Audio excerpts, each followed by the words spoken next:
Good morning, everybody. Thank you to all the officials who are joining us today, and I'm going to acknowledge many of you by name. It's a long list. Chairman of the Federal Trade Commission, Andrew Ferguson, Senator Bill Cassidy, Senator Marsha Blackburn, Senator Roger Marshall, Senator James Lankford, Congressman Doug LaMalfa, Congressman John Joyce, Congresswoman Diana Harshberger, Congressman Bob Onder, Congressman Robert Aderholt, Congressman Dan Crenshaw, Congressman Tim Walberg, Indiana Attorney General Todd Rokita, Texas Attorney General Ken Paxton, Deputy Secretary Jim O'Neill, Administrator Mehmet Oz, Director Jay Bhattacharya, Commissioner Marty McCary, and Admiral Brian Christine. And a special thanks to Chloe Cole for being with us today to bravely share her odyssey. Doctors assume a solemn obligation to protect children. Yet doctors across the country now provide needless and irreversible sex-rejecting procedures that violate their sacred Hippocratic oath by endangering the very lives that they are sworn to safeguard. The American Medical Association, the American Academy of Pediatrics, peddled the lie that chemical and surgical sex-rejecting procedures could be good for children who suffer from gender dysphoria. They betrayed the estimated 300,000 American youth ages 13 to 17, conditioned to believe that sex can be changed. They betrayed their Hippocratic oath to do no harm. So-called gender-affirming care has inflicted lasting physical and psychological damage on vulnerable young people. This is not medicine, it is malpractice. We're done with junk science driven by ideological pursuits, not the well-being of children. A peer-reviewed report published by the HHS Office of the Assistant Secretary for Health last month confirms that sex-rejecting procedures impose medical dangers and lasting harm on children who receive these interventions. So today we are taking 6 decisive actions guided by gold standard science and the week 1 executive order from President Trump to protect children from chemical and surgical mutilation. This morning I signed a declaration: sex-rejecting procedures are neither safe nor effective treatment for children with gender dysphoria.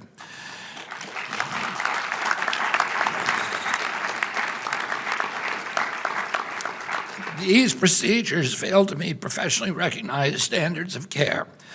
Medical professionals or entities providing sex-rejecting procedures to children are out of compliance with these standards of health care.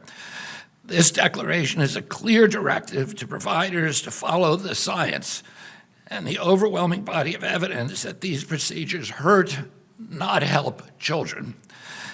Additionally, CMS is proposing 2 new rules.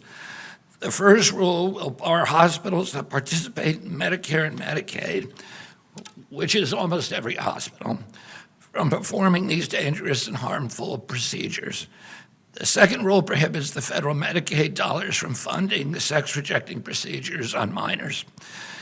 The FDA is issuing warning letters to 12 manufacturers of breast binders, which are medical devices used for purposes such as assistance in recovery from cancer-related mastectomies.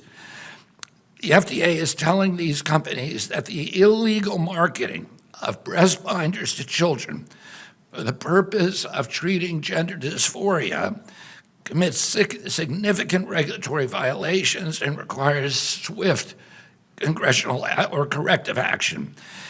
If the manufacturers don't comply, they could face enforcement actions, including product seizures. Furthermore, HHS is also moving to reverse the Biden administration's attempt to include gender dysphoria within the definition of disability.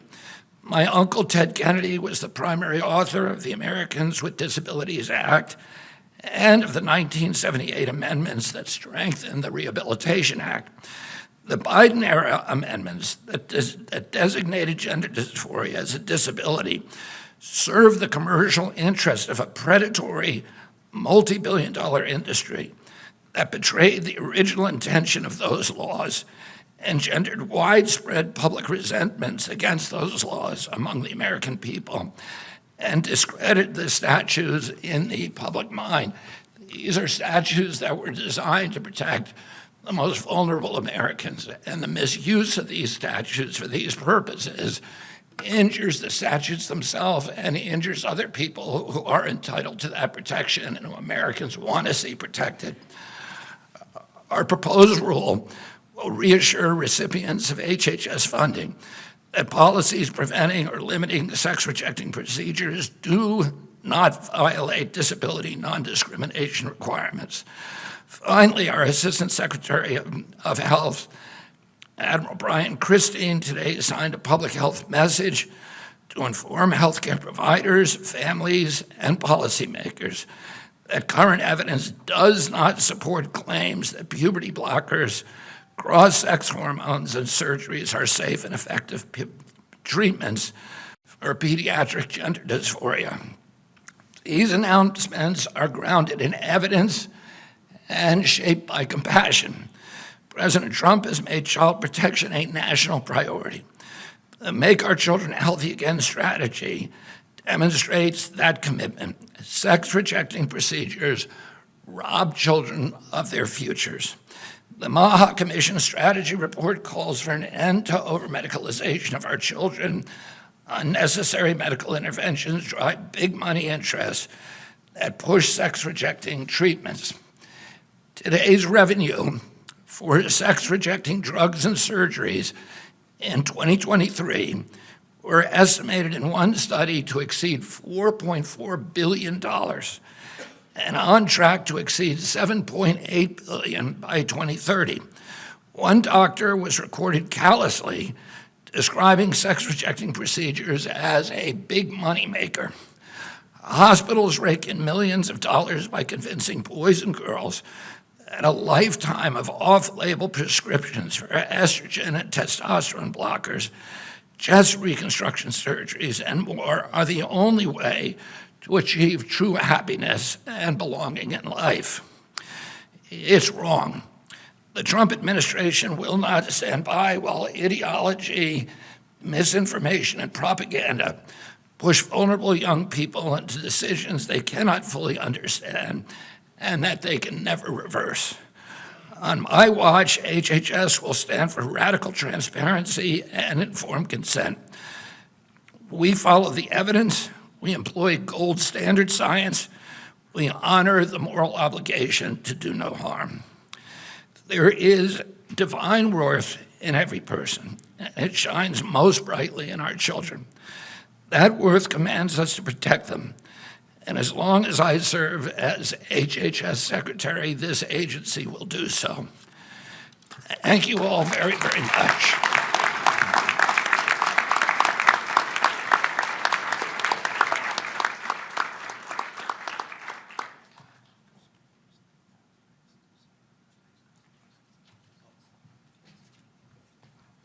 Sorry, I thought I was last. I guess I'm not. Secretary Kennedy, thank you very much. His bold words tonight reflect a deep passion that he's expressed since very early in this administration, and it represents why HHS needs to be in the forefront of issues like this. The white paper that was crafted, it's several hundred pages long, but is actually a superb document, created a foundation for CMS, my agency, Medicare and Medicaid, to take bold action as well to address some of the challenges. But I want to take a second and outline where we are right now. There's an op-ed that Steph Carlton, my chief of staff, who's over here somewhere, and I penned that just issued while we've been sitting here, and it highlights some of these issues. But of course, it all came out of the executive order of the president, protecting children from chemical and surgical mutilation, simple title, descriptive and accurate in its desire to do just that. And today we will deliver that to the president and to the secretary. Many of you, as you walked through the front portal of this building, the Hubert Humphrey building, saw Senator Humphrey's quote on the side wall. And he speaks about the moral obligation of government to take care of those at the dawn of life, our children. 53% of children in America are in Medicaid or CHIP programs. So we provide insurance to most children, and commercial insurance follow us. But we are in a weird place in America where we have mixed politics and medicine. And do you know what you get when you mix politics and medicine? Politics. There is no medicine left. We witnessed that with bizarre statements, predatory actions, and many other activities that I think have forced children to the tip of the spear where they have brunt the burden of this toxic combination. We've been told that permanently altering bodies of children, and the children are told this as well, will bring them lasting peace. But few have achieved the inner peace promised by these charlatans, and the talking heads, the media personalities, the social media posts, all these have created a dishonest narrative. And of course, many of these children are left with the most tragic parts of all the treatments that they've succumbed themselves to. Many physicians as well have been pressured into compliance. The white paper outlines this, with the dangerous progressive ideology that treats children like lab mice. And because often in medical school you're taught to go along to get along, they have not been willing to rear their heads and bravely say what they know to be right, which is that these procedures are wrong. Individuals who question their sexuality are treated by medical professionals on the fast track, that's what it's called, approach to care, resulting in drastic interventions that merely increase the distress they're already suffering from. Under politicized medicine, people suffer long-term consequences. Let me go through the three major categories. Puberty blockers, reduce bone density, alter brain development, which is a real problem when you're 11, 12, 13 years of age, and disrupt sexual function for the rest of your life, oftentimes. Cross-sex hormones cause irreversible changes, including infertility, loss of sexual function, even cardiovascular issues, as well as long-term endocrine problems. And of course, the surgical interventions where you remove healthy organs, despicable and reprehensible as it is, permanently alter appearances and destroy children's lives. So let's talk a moment right now about the big question. This dangerous fast-track approach in invasive treatment, what it really does is slap a Band-Aid on a much deeper pathology, a much deeper problem, the underlying issue of gender dysphoria. It denies patients the opportunity to be seen for who they really are. The doctor can't look them in the eyes and treat them like a child that's confused and lost and needs help. They become an opportunity. They become eventually a victim. Reasonable evidence-based objections that a child's confusion might resolve over time have been ignored, even though it makes common sense, and it turns out from numerous studies now in Europe to be true. Again, we outlined these in the op-ed. And this is not how clinicians respond to the care of other pediatric issues, but it's how we respond to pediatric adolescent mental distress. And the medically honest approach is to at least start slowly, the least invasive possible, psychotherapy, counseling, including family counseling, evaluation of other conditions like ADHD and autism, and of course, treatment of the anxiety and depression that so often is included with this diagnosis. There's lots of reasons we're having this problem. Social media is obviously a concern. There's been an explosion of discussions within children's groups about these topics. The surge has also been accompanied by healthcare professionals advocating that there's not going to be any opportunity to push a child to think twice about the decision they might have wandered into mistakenly in a whimsical moment. And 57% increase in suicide rates over the last great data we have, which is from the teens, is also a concern, with teenage children bearing the brunt of this. American taxpayers should not have to foot the bill for ideologically driven experiments on our nation's youth, and hospitals that we deem must meet the minimum quality standards of care and safety should not be conducting these experiments when we know so little about what is happening with our youth. Now the important part.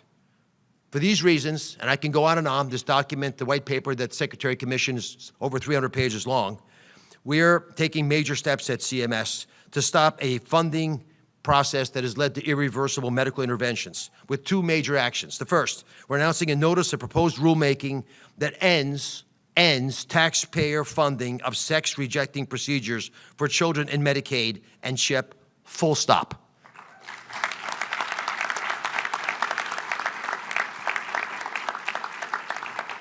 We don't provide health care to every child, but at 53%, we've got most, and we're not going to let taxpayer money go to hurt these children, and those children will no longer be hurt with this ideology.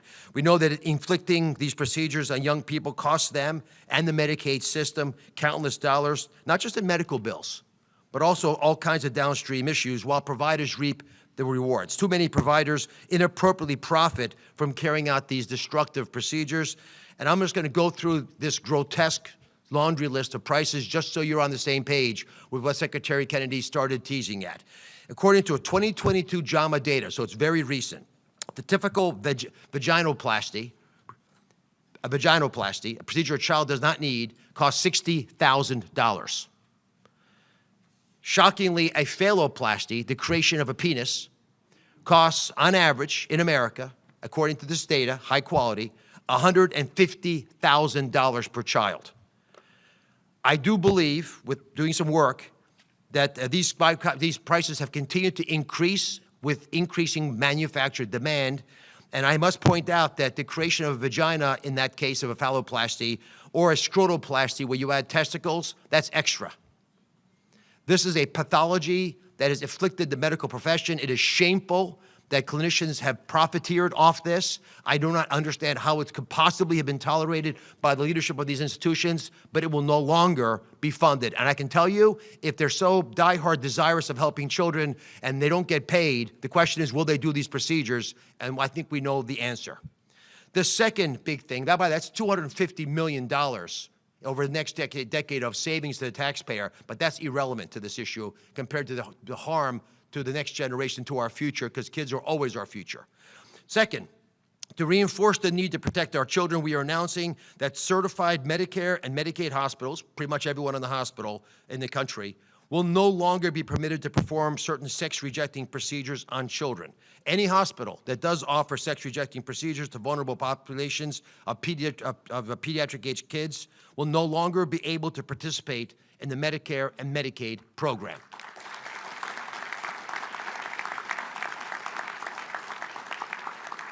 We want our hospitals returning to healing, not harming the patients entrusted with their care, or they're going to pay a very steep price. These actions are part of an all-government effort led by President Trump and spearheaded by Secretary Kennedy to protect vulnerable individuals and genuinely make America healthy again.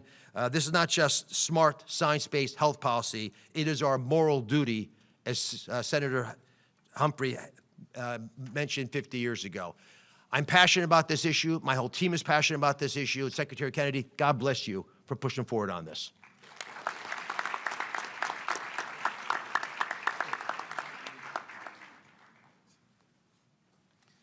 Thank you, Dr. Oz.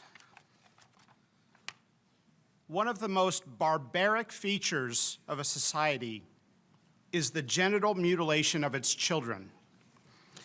It's based on a medical dogma, sadly, that the normal, sometimes stressful experiences of boys and girls growing up is a pathology that requires medical intervention. Parents are told if they don't agree to these disfiguring and permanently sterilizing procedures, they're putting their child at increased risk of suicide, a baseless claim